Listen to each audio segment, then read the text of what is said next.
रे तोहके भूले खातिर लबजी रे खेल दिन रात पबजी रे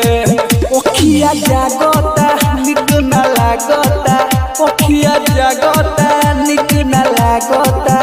और खाना रोटी सब्जी रे तोहके भूले खातिर लबजी रे खेल दिन रात पबजी रे तोहके भूले खातिर लबजी रे रोज खेलता नि पबजी रे अब कमा के छोड़बे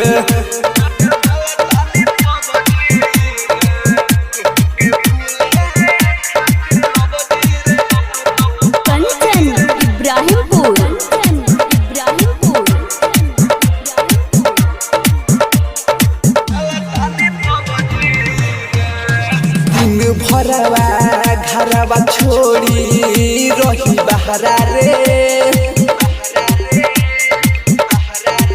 हो प्यार कोई के धोखा दी होले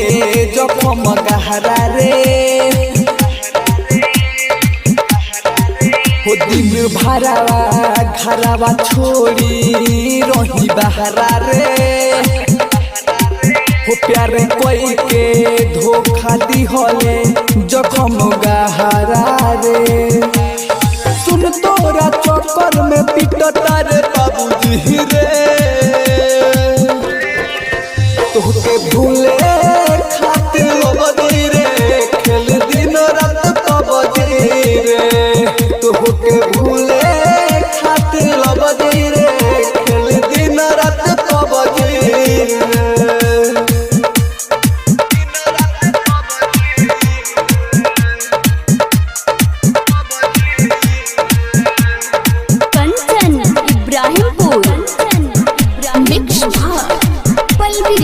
स्टूडियो मछिया मोड़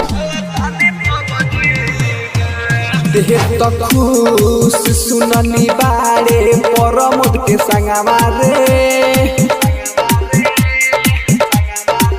हुआ के देखू रोज पीले बिसकिया रमावा रे